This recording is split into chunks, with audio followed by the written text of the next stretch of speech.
19 long years of frustration are over. I still vividly remember that call. Experiencing that season as a 10-year-old kid, this and many other magical parts of the 1995 season are firmly burned into my brain. Like so many in the Northwest, I went wild when everybody scored.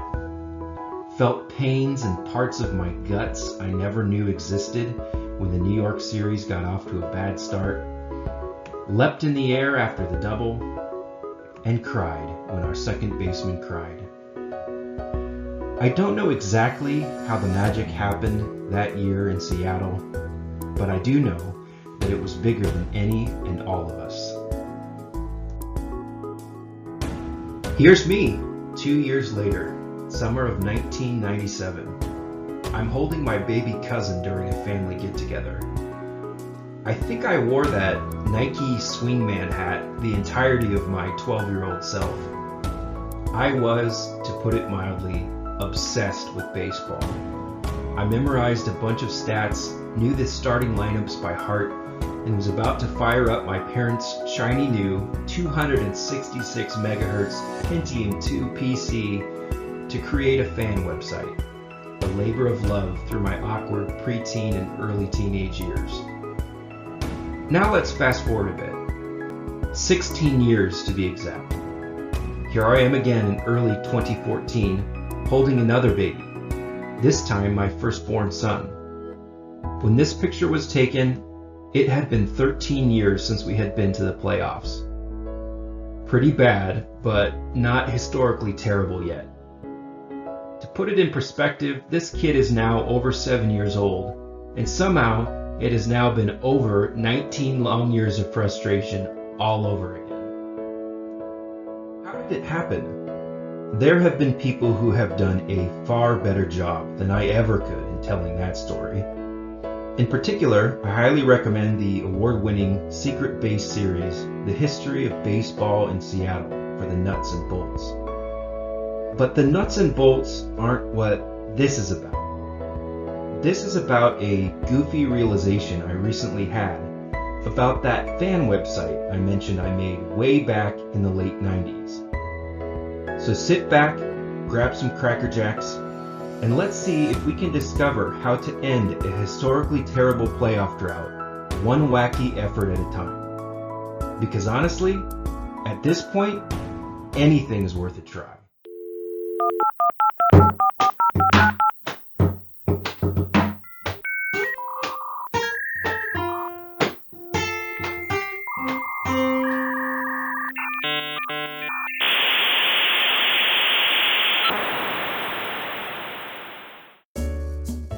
Thanks to the magic of the Wayback Machine from the Internet Archive, here's a look at a 1999 capture of my website as it existed back then.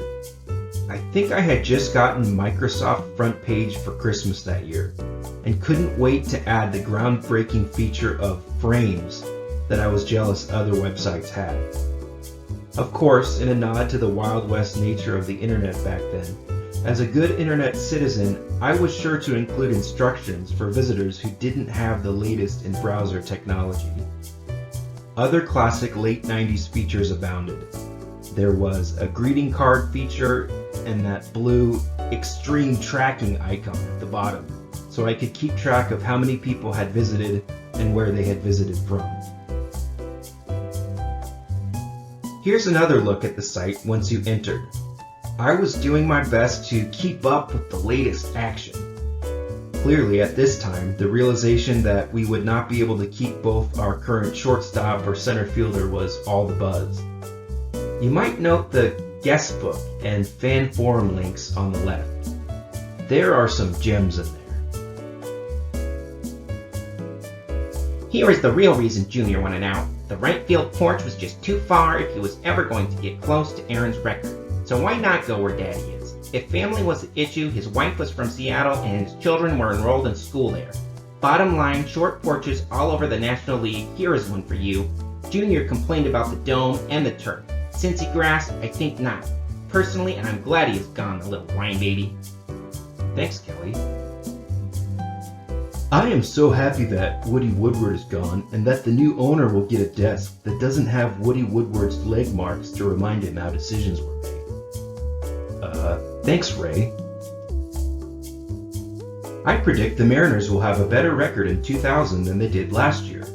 Of course, it would have been better if Griffey had stayed, but I think the M's still have a decent shot at the postseason this year.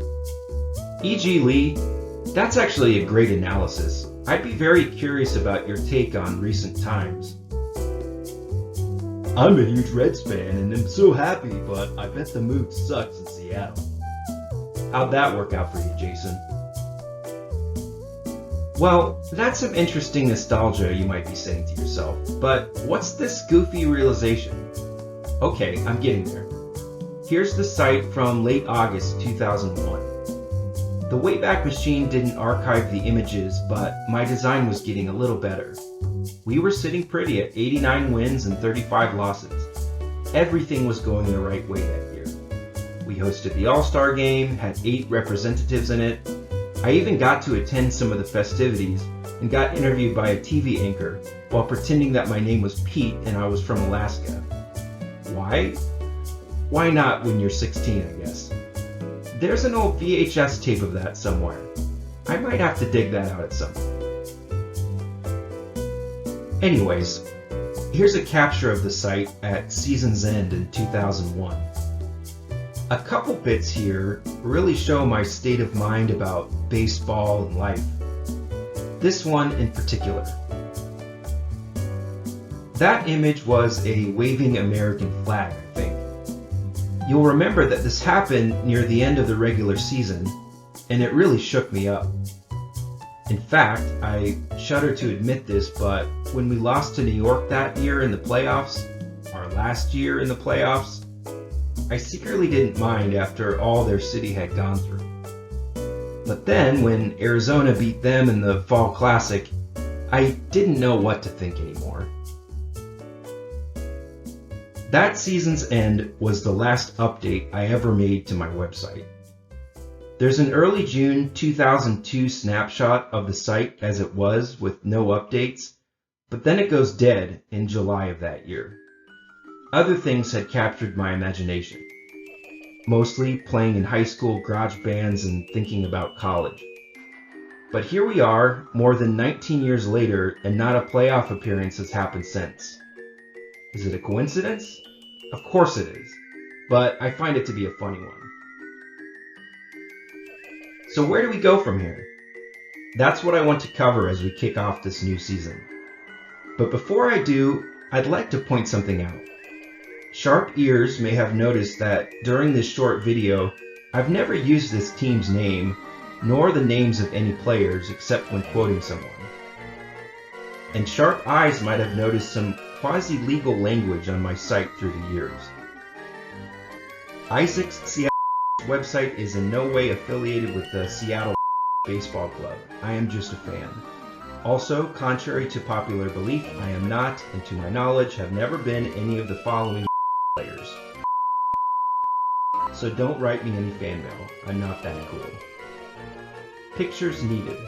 Isaac's Seattle website is currently looking for any related pictures. The pictures obtained must not be copyrighted.